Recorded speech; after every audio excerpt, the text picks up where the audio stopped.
Kalen Grady squinted against the twin suns of Rilithar 6 as they crested over the horizon, casting long violet shadows across the canyon floor.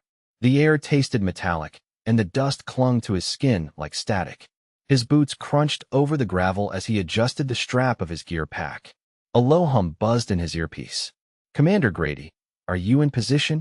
The voice crackled with static. Zirin, the Rilithian liaison assigned to him for this joint exploration mission. "Yeah, just reached the southern ridge," Kalen replied, tapping the side of his helmet. "Looks like the rock formations match the scan signatures. We should be right above the subsurface chamber." Zirin's voice paused. "You are certain this is safe?" "As safe as anything gets on an alien planet with shifting tectonic plates and unpredictable wildlife," Kalen muttered, dropping to one knee and pulling out the scanning probe. "Relax. I'll go first." There was no response for a moment, then a curt, "Proceed with caution." Zirin was not known for his enthusiasm. Kalen rolled his shoulders and dug the probe into the ground. The screen on his wrist lit up with seismic feedback. The readings confirmed a hollow space beneath the ridge. He grinned and looked up to the sky. Bingo. The descent was slow. Kalen used a retractable rope to lower himself into the opening, boots sliding against the stone. The chamber below was vast and dim, lit by bioluminescent moss clinging to the walls. He touched down gently, unhooked himself, and activated the camera drone on his shoulder. "Visuals incoming," he said aloud. Zirin's voice came through after a few seconds. "I see it. That architecture. It is not Rilithian. This predates us." Kalen walked slowly, brushing dust from a carved column. Symbols glowed faintly under his light. "Definitely not yours," he said. "Could be pre-split mixed culture. Maybe even early galactic." He moved carefully, mapping the chamber while narrating observations. After about 20 minutes, he found the remains of what looked like a console or altar. He crouched beside it, brushing away debris, getting readings of residual power. This thing might still have a charge. Then he felt it a sharp sting, like a needle jabbed into his palm. He jerked his hand back. A sliver of metal, thin as a hair, protruded from the console. Blood welled up, dark red against his glove. "Damn it," he muttered, standing up quickly and cradling his hand. "What happened?" Zirin's voice climbed. "What is wrong?" "Nothing major," Kalen replied, reaching for his mekit. "Just a minor cut. No big deal." The silence that followed was strange. Then Zirin's voice returned faster, higher pitched. "Your blood is external? You are losing internal fluids." Kalen blinked. "Yeah, that's what a cut is." The radio hissed into silence again. Then came a new voice. Keth, the Rilithian science officer who'd been mostly quiet until now. "Commander, evacuate the chamber immediately. You are compromised. You are hemorrhaging." "I'm not hemorrhaging," Kalen said, trying not to laugh as he wrapped the bandage around his hand. "It's a scratch." "There is no such thing," Zirin said, voice firm. "A breach of containment is a medical emergency. I contain myself just fine. Thanks." "Kalen," Keth said, slower now, "your exoform systems are failing. You are leaking your vital medium." Kalen sighed and sat down on a rock. "It's called bleeding. Humans do it sometimes. We stop eventually." "Eventually?" Zirin nearly shouted. "You mean it continues?" "Only for a little while." The silence was different now, like they were all holding their breath. Kalen leaned back against the rock and looked at the ceiling. "You guys seriously didn't do any biological research on humans before letting us planetside?" "We did," Keth replied. "But there was no mention of voluntary fluid loss." "Not voluntary," Kalen said. "Just not fatal." Zirin made a sound Kalen had learned to identify as distress. "I need to come down," Zirin said. "You may be in critical condition." Kalen shook his head. "I'm fine. You should stay topside. If this really is an ancient site, we don't know how stable it is." "We cannot leave you to expire alone," Keth insisted. Kalen laughed once, then winced. The cut still stung, but the bleeding had slowed. He flexed his fingers, sore, but manageable. "Look, I'll be topside in a few minutes. I'm not expiring." But by the time he reached the surface, half a dozen Rilithians stood in a semicircle around the ridge like a medical intervention team. Zirin rushed forward, scanning him with a device that beeped angrily. "Your internal pressure is destabilized." Kalen held up his bandaged hand. "It's a cut." Keth stepped forward, analyzing the bandage. "You are pale. Your circulatory system is compromised." "No, I'm just tired. And maybe a bit dehydrated." Zirin turned to one of the others. Get the containment pod. He is deteriorating. I'm not going into a pod, Kalen said, backing away. I just need water. The pod arrived anyway, floating on anti-grav, its sterile white sheen glaring in the sun. Kalen stared at it like it might bite him. Zirin gestured to it. Please. For your safety. Kalen sighed and sat on the ground. I need 5 minutes. Then we go back to base. He drank the water they offered, let them run scans, and endured the fussing. It was like being surrounded by overbearing, extremely tall parents who thought he might drop dead from a paper cut. Back at base, things only got worse. The incident was logged as a biological fluid compromise, and a full inquiry was launched. Kalen spent the next day explaining to various alien officials what a scab was. He was eventually summoned to the medical wing, where a Rilithian with a long neck and very gentle hands named Sitha examined him. You say this is common? She asked, peering at the healing cut. Yeah, happens all the time. And it resolves without intervention?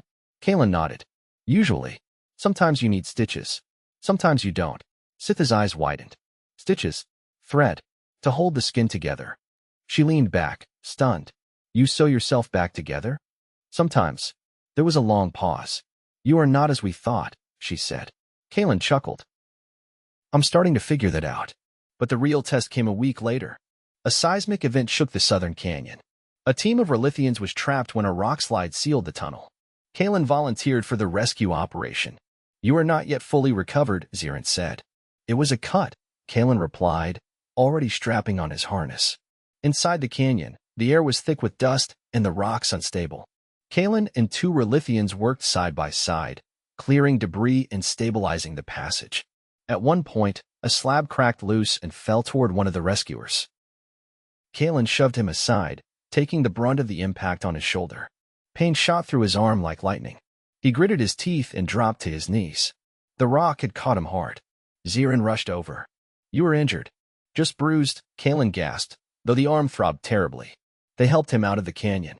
Back at base, Sitha ran scans. You have a fractured clavicle, she said. Thought so. You should not move your arm. Recovery will take 6 to 8 weeks. Kalen nodded. Understood. He wore the sling obediently. He rested. And this time, the Rilithians watched with something close to reverence, not because he was superhuman, but because he wasn't. He hurt, he healed, and he didn't treat either as a mystery. Zirin sat with him one evening, watching the stars. I was afraid, Zirin admitted. Because of the blood? Yes. I thought you were unraveling. Kalen smiled softly. It's just part of being human. We break. We fix ourselves. We keep going. Zirin looked at him. You are not indestructible. Nope. But you are. Persistent. Kalen shrugged with his good shoulder. Guess that's close enough. And for once, Zirin didn't argue. The Rilithian medical ward at base Tarston was unusually quiet for the second cycle of daylight. Most of the team had rotated out to field missions or analysis centers, leaving only a few scattered staff and the ever-present hum of regenerative equipment. Kalen Grady sat on a low diagnostic bench near the back of the room, his sling adjusted to keep his shoulder motionless while still allowing him to scratch his nose. Across from him, Sitha was slowly lowering a translucent dome over a Rilithian patient's thoracic crest. The dome pulsed faintly in time with the patient's vitals, giving off a rhythmic blue glow.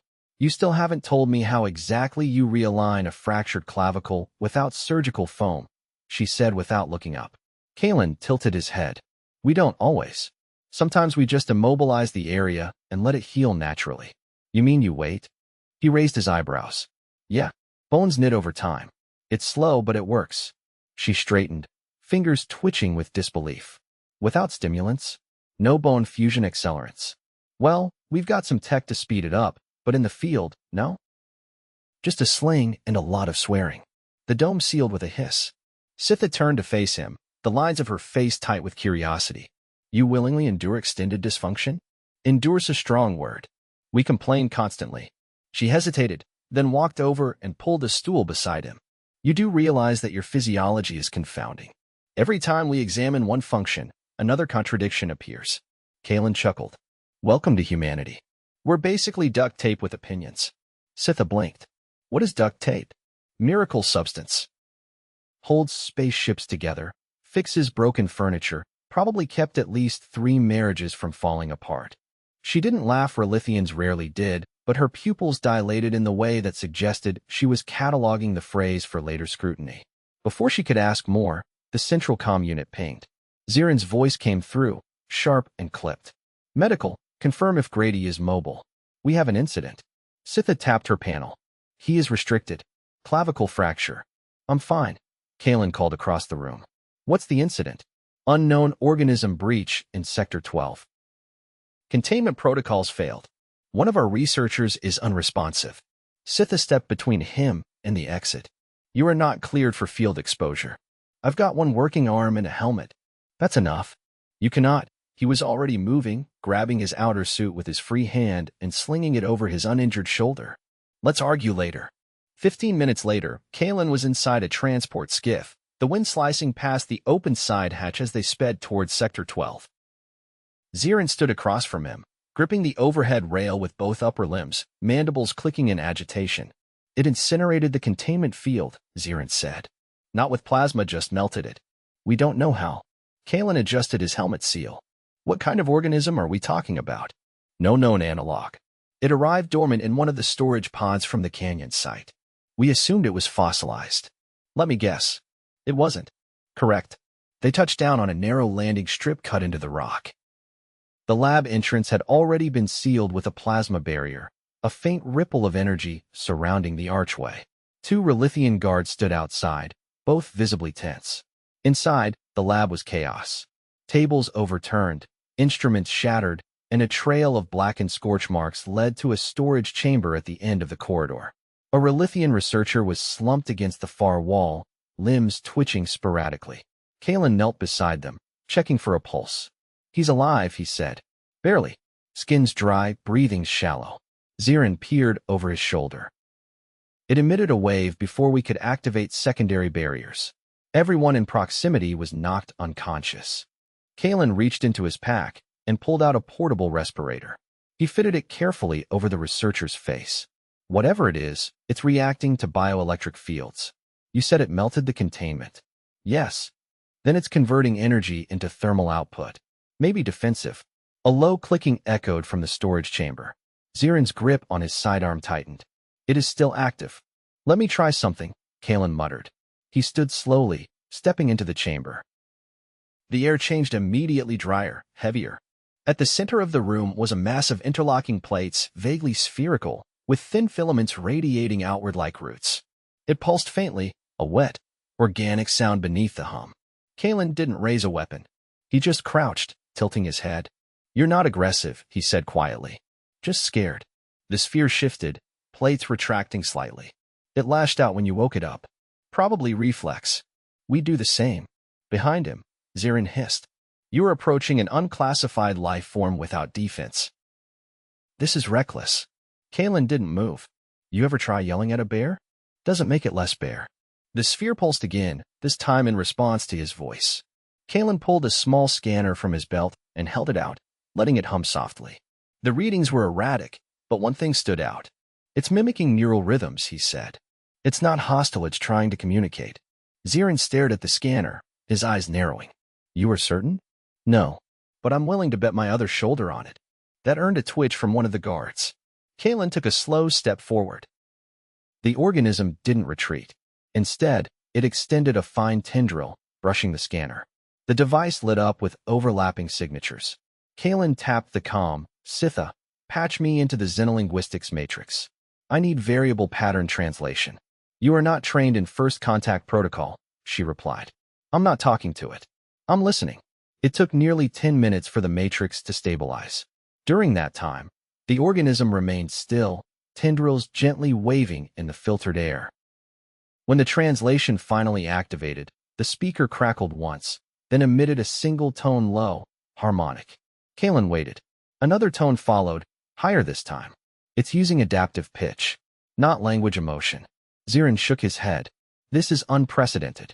Yeah, Kalen said softly. It's scared, confused, probably been dormant for centuries. He hesitated, then held out his hand, palm up. The tendril brushed his glove, then withdrew. Moments later, the organism began retracting its filaments, folding in on itself like a flower closing at night. It's deactivating, Kalen said. We're good. Later that cycle, back at base Tarson, Kalen sat in the debriefing room with his arm still in a sling and a compress on his forehead from a minor scrape he'd picked up during the chaos. Zirin stood near the window, watching the canyon beyond. You continue to behave irrationally, Zirin said. And yet you are not dead. That's the secret. We mess up, then improvise. Zirin turned slowly. You placed yourself between a volatile organism and our personnel. Without armor. With a broken joint. Kalen shrugged. Didn't seem like it wanted to fight. Just someone not pointing a scanner at its face. Zirin tapped his claws against the glass. You are not a standard envoy. Never claimed to be. There was a pause. You are not indestructible, Zirin said quietly. Kalen smiled faintly. You said that before. No, Zirin replied. Before, I believed you were fragile. Now, I believe you are something else entirely. Kalen leaned back in the chair. Stubborn, unreasonable. Zirin paused. And indispensable. Outside, the suns dipped lower, casting long shadows over the landing field. The day's heat began to fade. By the way, Kalen said, adjusting his sling again, if we're keeping that thing, I want it named after me. Zirin looked over. The organism? Yeah. Call it a Grady spore or something. Make it sound cool. Zirin didn't answer. But later, when the official logs were updated, the organism was labeled Specimen G1. No one asked what the G stood for. The next cycle brought an unusual calm across base Tarson. The incident with Specimen G1 had been classified, contained, and thanks to a very detailed and very confused interspecies ethics review concluded. Nothing had exploded, no one had died, and the only property damage was a melted containment unit and a few cracked lab tiles. Altogether, a minor miracle. Kalen Grady leaned against the outdoor railing of the base's upper terrace, sipping something the Rilithians claimed was restorative. It tasted like warm celery and battery acid, but it was free, and he was bored. His sling had been removed that morning after a final scan by Sitha confirmed the bone had mended properly. You have exceeded the projected recovery timeline, she had said, blinking slowly at her data screen. Yes, I'm just built different, he'd replied, stretching experimentally. Now, with the sun setting and casting long amber streaks across the plateau, Kalen was officially off duty for the first time in 8 days. He was considering a nap or possibly a strategic loaf when Zirin arrived at his side, unusually quiet. You're not normally this subtle, Kalen said, not turning. The council has requested debrief. I already gave them my full report. They want to see it demonstrated. Kalen blinked. Demonstrated? What? You want me to bleed on command? Zirin didn't answer right away. There is skepticism. Several council members believe your species exaggerates. That your injuries were simulated. Kalen turned to face him. So they think I faked a fractured clavicle and a hostile first contact encounter because... What? To manipulate diplomatic favor. That's the dumbest thing I've ever heard.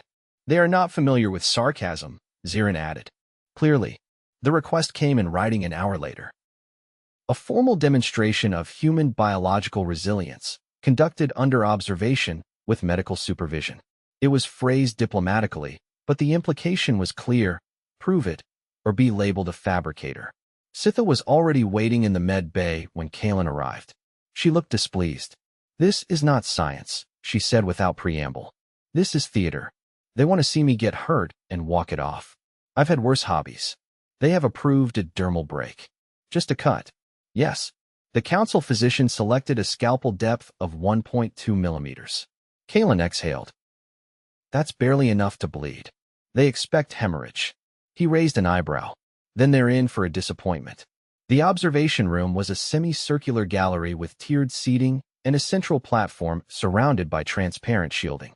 It reminded Kalen of a cross between an operating theater and an avant-garde aquarium exhibit. A dozen Rilithians were already seated, most in formal robes, some with data slates, all watching him like a particularly unpredictable lab rat. Sitha stood beside him, arms folded. Zirin remained near the entrance, clearly regretting his life choices. Kalen stepped onto the platform and held up his hands. All right, folks. Just to clarify, I'm not going to die. I'm not going to faint. I'm going to get a tiny cut, bleed a little, and then I'm going to walk off and eat something fried. Everyone clear. 3 of the observers tapped notes into their slates. One raised a limb in what might have been a gesture of encouragement. Sitha handed him the sterilized scalpel. Standard dermal blade. You will cut along the forearm, lateral side. Kalen looked at the blade, then at the crowd. Is it too late to juggle instead? No one reacted. He shrugged, rolled up his sleeve, and in one smooth motion, drew the blade across his forearm. A neat line of red welled up, slow and steady. He held up his arm for them to see. There. Blood. Not acid. Not poison. Just blood. The murmurs began immediately. Several observers leaned forward. One adjusted the magnification lens on his ocular ridge. Sitha approached with a scanner, running it over the wound. Capillary breach only. No arterial involvement.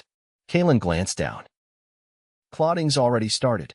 One of the observers, a tall Rilithian with a pale crest and a ceremonial sash, stood and tapped his slate. Does the subject feel pain? Kalen raised an eyebrow. Sure. It stings. Like slicing your finger on a can lid. Does it impair function? He flexed his fingers. Not in the slightest. Another observer leaned forward.